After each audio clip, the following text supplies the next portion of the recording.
भाइयों, सभी जींद के मतदाताओं का मेरा प्यार भरा प्रणाम। मैं पिछले 4 साल से इस गुंडागर्दी और भेदभाव के खिलाफ जंग लड़ रहा हूं। पता नहीं कितनी जगह मेरे रास्ते रोके गए, सिरदा में, आपके दुबलधन में, मोखरा में, मदीना में, भिवानी में और हथीन में कितने बार हमले हुए। भगवान जाने लोगों के अंदर क्या पीड़ा है। मैंने तो सिर्फ चर्चा लोगों के साथ हुए भेदभाव के रूप में की और इस गुंडागर्दी के विषय में लोगों ने अपनी आंखों से देखा।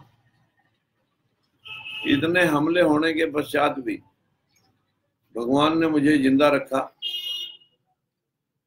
मैं आप सब भाइयों की दुआओं से ही अब तक ये संघर्ष कर रहा हूं। भविष्य में जो लोग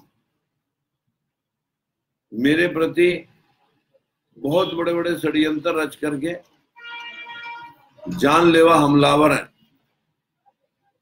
यदि कुछ हो जाता है तो आपसे मैं अपील करता हूं कि इस लॉ को आप जगाए रखेंगे और 28 तारीख को इस इंसाफ की लड़ाई को आप ऑटो रिक्शा के बटन को दबा करके और मजबूती प्रदान करेंगे। मेरा आप सभी से हाथ जोड़ करके अपील है, ये लड़ाई मेरी नहीं है, आप सबकी लड़ाई है। मैं तो एक जरिया हूं आपका। न जाने कितने बार मुझे खून के आंसू आपके सामने रोना पड़ा कि आप लोग शायद अपने साथ हुए भेदभाव को समझ जाएं, लेकिन अभी भी कुछ निज स्वार्थों में उलझे हुए लोग समाज को भूले बैठे हैं। अपने निजी स्वार्थों में डूब करके पार्टियों के गुलाम बन करके काली भेड़ें आपको बेचने का काम कर रही हैं। हमारे आज तक जितने भी एमपी एमएलए बने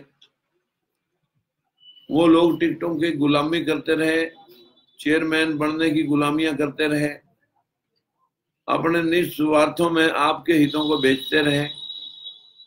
लेकिन मैंने तो जीवन में 3 बार सत्ता के अंदर बंसीलाल की सरकार देखी, भेदभाव देखा, छोड़ दी। मिनिस्ट्री छोड़ करके ओम प्रकाश चौटाला बनाया, वहां पर जब भेदभाव देखा उसको भी जब हमने छोड़ दिया तो 4 साल तक न जाने कितनी इंक्वायरियां, कितने मुकदमे भुगतते हुए, कितनी रातें ऐसी रही जिन रातों को मैं अपने घर में नहीं सो सका।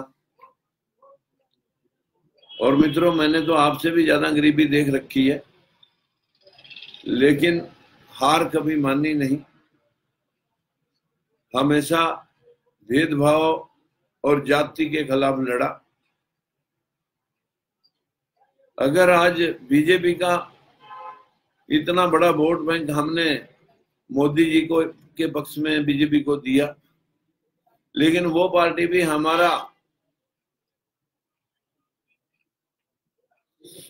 हमारे हितों की सुरक्षा करने की बजाय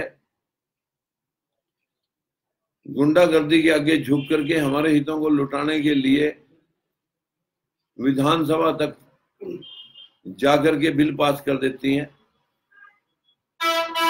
करोड़ों रुपए हमारे साथियों ने सुप्रीम कोर्ट में खर्च किए और अब हम आपके लिए हाई कोर्ट में लड़ रहे हैं। मित्रों, हमारे पास शब्द नहीं है कि किन शब्दों से हम आपके दिए प्यार का एहसान चुकाएं, लेकिन हमारी जिंदगी का एक एक सांस और खून का एक एक कतरा मैंने आपके लिए पिछले 26 वर्षों से खर्च किया। भरपूर जुबानी मैंने आपके लिए लगाई, आपको जगाने में। शायद आप मेरे जगाने से आप ना जगे हों, लेकिन हरियाणा में हुए 2016 के तांडव से तो आप जग गए होंगे। अगर इसको भी भूल गए तो साथियों, कोई भी आपको जगाने में पास नहीं हो सकता। आप मुझे पूर्ण आशा, आप मुझे मायूस नहीं करेंगे। मैंने हर एक सांस आपके लिए ली, आपके लिए जिया। उम्मीद करता हूं कि आप मेरी भावनाओं को समझ चुके होंगे। ये एक एक वोट आप ऑटो रिक्शा के निशान पर दे करके आप अपने समाज के हितों और हुए भेदभाव को का हिसाब लेने का दिन 28 जनवरी है। यहीं से बुनियाद डाल करके हम आने वाले विधानसभा चुनाव में आप सबको एमएलए बना करके, एमपी बना करके आपकी कलम से ही आपको हिसाब दिलाने की नीयत रखता हूं। मैंने तो हर बार, मैं तो गांव की पंचायत से, पंच से सरपंच, ब्लॉक समिति, जिला परिषद, एमएलए, मंत्री, आज एमपी आपने बनाया, लेकिन आप खुद बने